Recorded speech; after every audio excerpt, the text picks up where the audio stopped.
Hello, welcome to Coull Discussions. That's Barry. I'm Chris. Today we're going to talk about something I personally find really interesting: Islam in Europe. Now we're all aware of the immigration problem that's coming from all of the Syrian refugees that are migrating over to Europe. Now, mostly through Greece, but a lot of them have ended up in Germany. Sweden has taken a large portion of them, as well as a bunch of other countries. But there are countries in Europe as well going, no, we don't want them. And, there's a lot of people talking, it's like, oh, we should accept them. And a lot of people are saying we shouldn't accept them. And there's pros and cons to both sides. Now, as a compassionate country, Canada has taken in 25,000 people, Syrian refugees, and we're taking in another 25,000. Now, Germany has taken in 1.1 million. Sweden has taken in, 50,000? A lot. Last year, which 50,000 doesn't sound like a lot, but when you're talking about a population of 5.5 million people, It is a lot. that's a town, an entire town. Boom, right there. Here's a new town. Okay. Yeah, and my thinking is this: is that there's a lot of pandering to these immigrants, and unfortunately, a lot of these immigrants tend to be Islamic.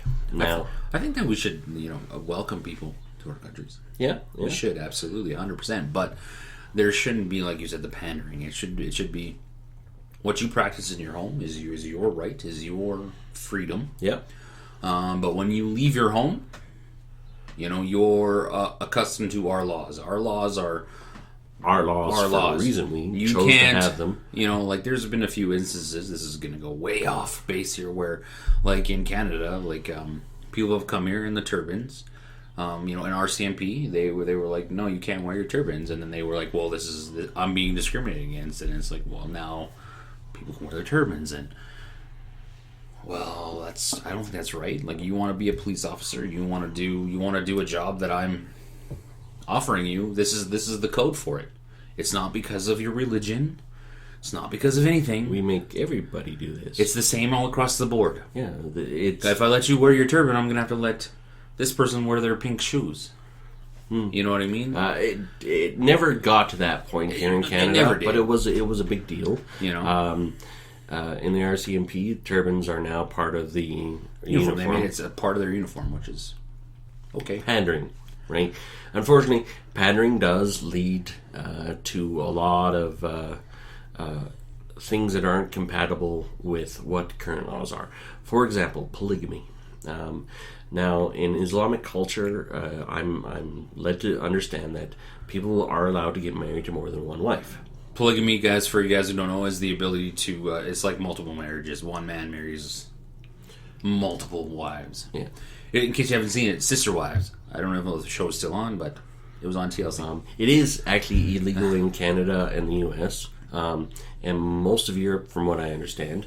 Now, why would you want to be married to more than one woman? Come on. but Are you crazy? But here's the thing: in Islamic culture, it's one man married to multiple women, not one woman married to multiple men.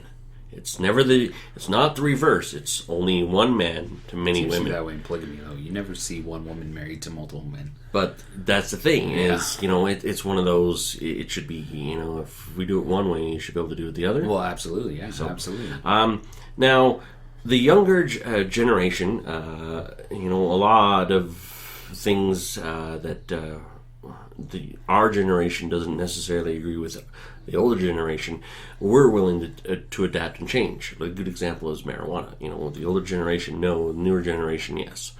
Now, in Sweden, the newer generation is going, polygamy? Yeah, sure. Why shouldn't that be allowed? Right? Now, this is a part, so this is what's a case example that's happening in Sweden. One man, he got asylum in Sweden. He voluntarily left behind 3 wives and 20 children. Okay. Now, because in Sweden you're only allowed to have one wife. He was allowed to bring one wife and 8 of his 20 children to Sweden as asylum. Now, because of family unification laws that Sweden does have, is they always try to keep families together. So if a mother gets out, her family can come, so that way she's not alone. Great example of compassion. Now, because of this unification thing, most likely his other 2 wives and the rest of his children are going to come to Sweden. Now, that's a great example of pandering. There shouldn't be sucking on the government's teeth, though. But here's the bad thing: is this guy doesn't have skills. He would be a laborer, just somebody who's hired, low man on totem, sweeping floors. This goes back to my belief of personal responsibility. If you're a lower educated person, or you don't have many skills, right, and you go out and have 5 children, it's like, what are you doing? Can you support these 5 children? In the Middle East, it's a little different. It is a much different culture. You don't need a lot to be able to sustain a family. Yeah. Okay.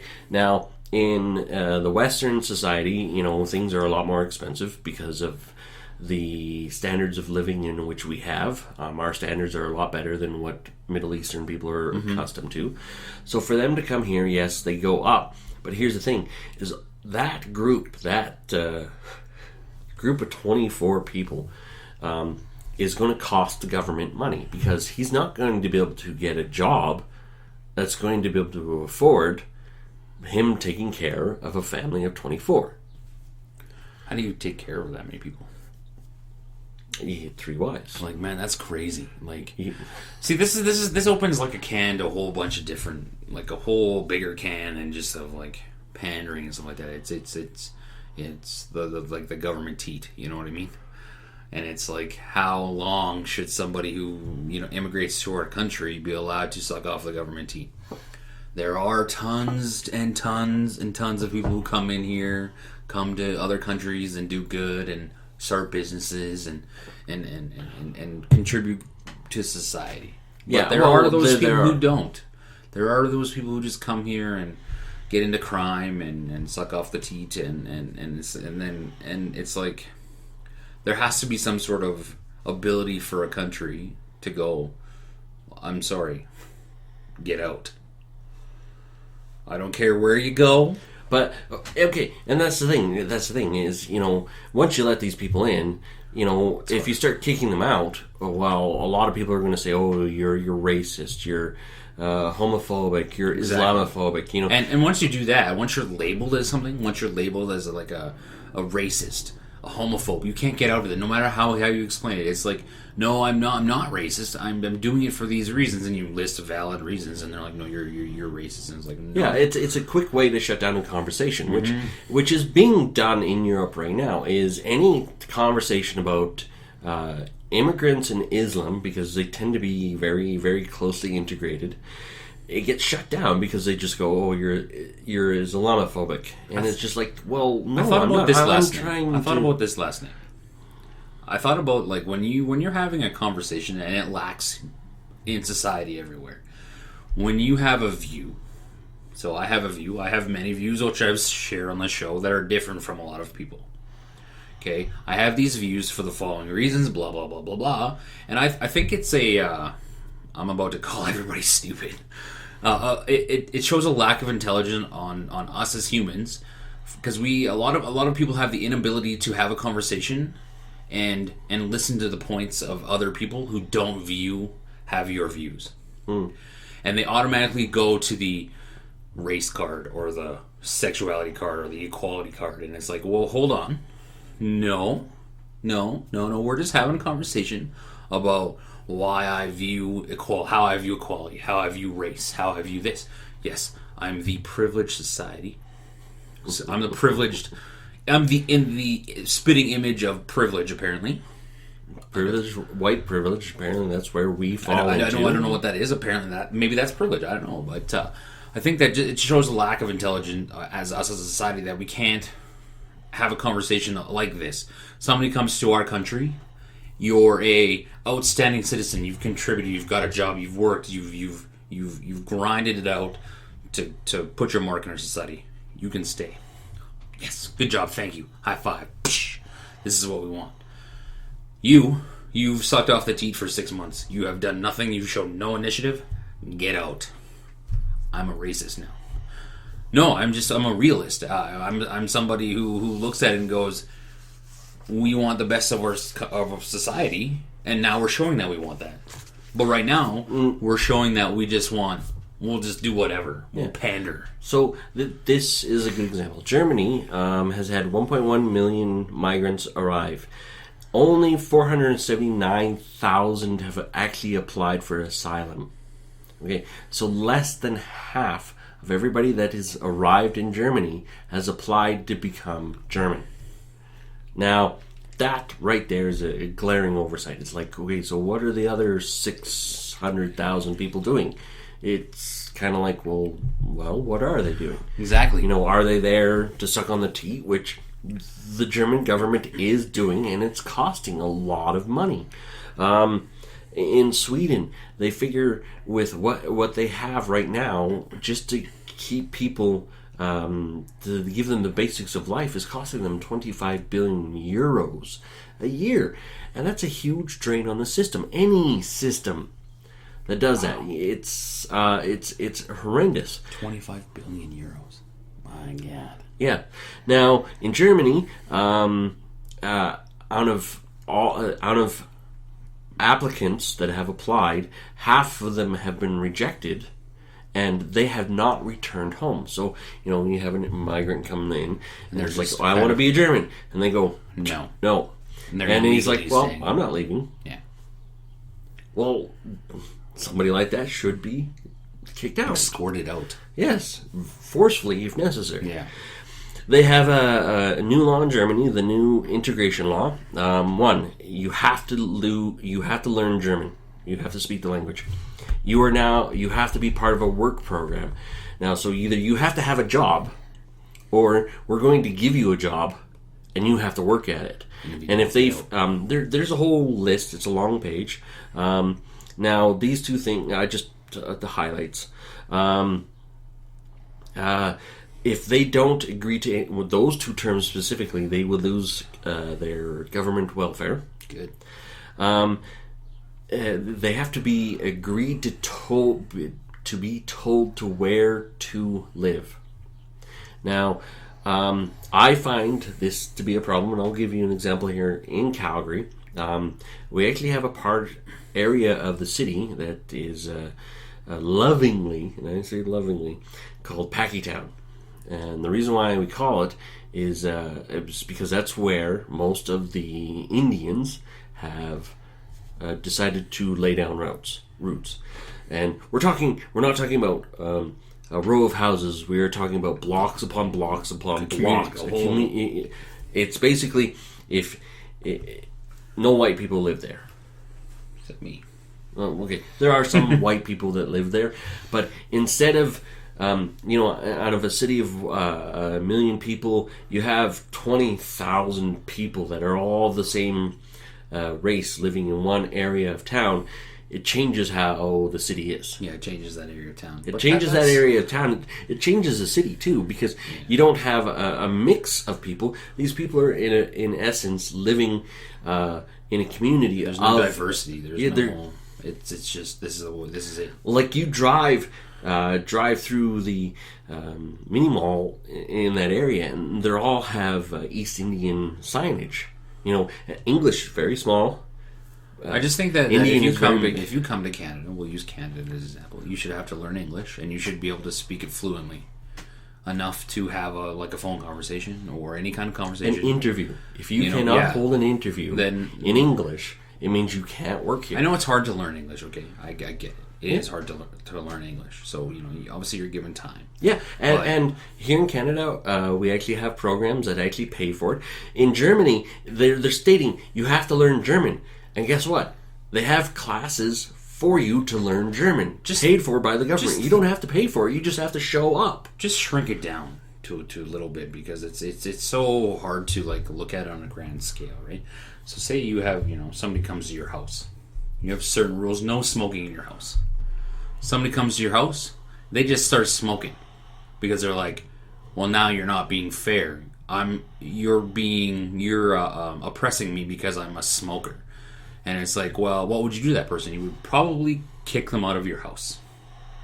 You would ask them to leave. Depending. I'm sure you would be tolerant for a little bit because you know that they were just displaced. They're trying to find a place to live, right? And you're trying to be nice.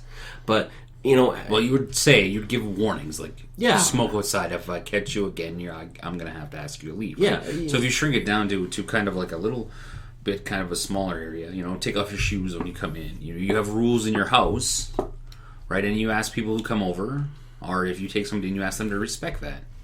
You're not going to pander to these people. Obviously you're going to give them some leeway. You're going to give them some, compassion, and empathy. But you're not going to constantly get stepped on. And that's kind of like where immigration has gone, it feels like, anyways. It's like we can't stand up because for how we want our country to be, because how we want our society to be, because we're looked at. If I stand up here and say, I don't want your temple in my neighborhood, I'm a racist because, or whatever, I'm a religious, is there some anti-religion word, noun, or whatever? You know what I mean? Well, like, Islamophobic. Yeah, like, exactly. Then I don't like you. I don't like you because of your religion. It's like, well, no, I don't think any religion should have a damn fucking temple in my neighborhood. That's just my thought. You want to practice in your home, practice in your home. You know what I mean? Like, I don't understand how. Are you okay with churches? Am I okay with churches? I'm okay with temples too. Like, I don't care. Like, it's not that huge of a deal to me. But I think the thing that bothers me is that churches are tax exempt. Like, what? Oh, mosques are tax exempt. I know, but all religious stuff is like tax exempt, and that, to me, that's like, well, that's an argument for a different day. That's totally different. Yeah. And it's like, if you shouldn't be able to take control of an area if you can, everybody should. So like I don't know what religion it is. I'm sorry, but they shut down in the Northeast. They shut down the roads and they have their little walk. Oh, the Sikhs. Yeah, whatever. They have their walk. Okay, fine. Whatever. I apologize. I'm actually not well versed in Sikh religion, but I knew that they shut down a portion of the. And I live out there. They shut it down, so whatever. I avoid the area. It doesn't bother me. Whatever. Okay, fine. But just remember, if you can do it, so can the people who don't like black people. So can the KKK if they want to. Just remember that. If you can shut down an area, if you can openly practice what your belief is, me as a person, if I can openly practice my belief in orange drinks whenever I want, so can somebody who believes in coffee. Right? It's a little arguable about the KKK. But it's not. How is it? Yes, I get it. If the KKK is just walking through the streets saying, white power, they're not saying the N-word or down with blacks, they're just going white power, we have to believe it. If they're just chanting religious things, they should be allowed, even though they have. But they're not, because then you'd have people coming out protesting them and being exactly what they're being, but to them, and it's like in Germany, what they want to do is they want to avoid having situations like that where they have a separated community from the rest of the country. Now, what's ended up happening in large chunks of Europe is ghettos. France has actually been really notorious for this lately. There's been before the attacks in Paris, there have been a lot of uprests and uprisings, basically riots, from a lot of young Muslim people that are dissatisfied with life because they're saying they're not being employed. There are no jobs for them, so they go to the street and riot. Now, rioting in Europe is kind of normal. It is how they protest, from what I've gleaned into their history. This is the way they have done it. Now, the difference between this is that it's a very, very specific group of people rioting and destroying things. And police aren't doing anything to stop it, whereas anytime anybody else's riot throughout history, police have stopped it. Well, they should be. They should be stopping it because they're causing harm and damage to other But things. they're not, because they don't want to be coming across as anti-religion, right? So Germany has said, we want, if you're coming here, we tell you where to live, because we don't want ghettos happening. And apparently there are places in Finland, Sweden, and one of the other ones. Sorry, my apologies. There are ghettos of Muslim immigrants that people are afraid to go into because of what might happen to them. This is a horrible thing to have happen, that you can't even walk around in your own city. Now, in the States, things like this happen too. Now, that's the thing. How do you prevent that, though? Like, how do you prevent that without going to a complete, communist, socialist way? But okay, no, you can't just be we're giving you a house on the other end of town. Done. But that's the thing. But then who pays for that house? But they're already paying for it. The government is already paying for them to live. No, that's wrong. Okay, depends how long it's been, obviously. If it's been years. Years, okay, but then it should be. The government is already paying for it. So if they state, we're still going to pay for it, if you just got to do it over here. If you're sucking on the teat, then you don't. You should be. This is what we have for you. See you later. Get out. You know what I mean? Go live over there. And this immigration law. Then you run into other problems of, we don't want you in our neighborhood. Blah blah blah. There's going to be, no matter how you do it, no matter how you slice it, it's never going to come across as good. No, but that's the thing about immigration is honestly, I have no problems with immigrants as long as they're coming to Canada to be Canadian. Yes. Not whatever they are, being whatever they are. One of the coolest things I've actually seen is Hockey Night in Canada. They actually have a Punjabi version of Hockey Night in Canada. And it's...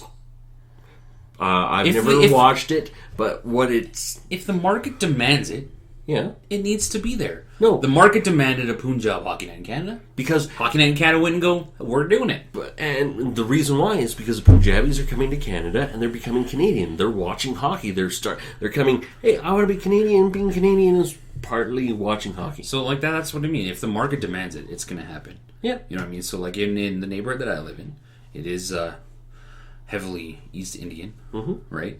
So there's a temple or a mosque or whatever you call it. Market demanded it. They built it. Whatever, okay. No problems. You know what I mean? So if you live, but again, it comes back to my point of, if you can practice your religion and your beliefs, you have to let everybody else practice theirs if the market demands it. So if you live next door to a cult member, as long as they're not hurting me, I don't care. So it's just a very it's a slippery slope.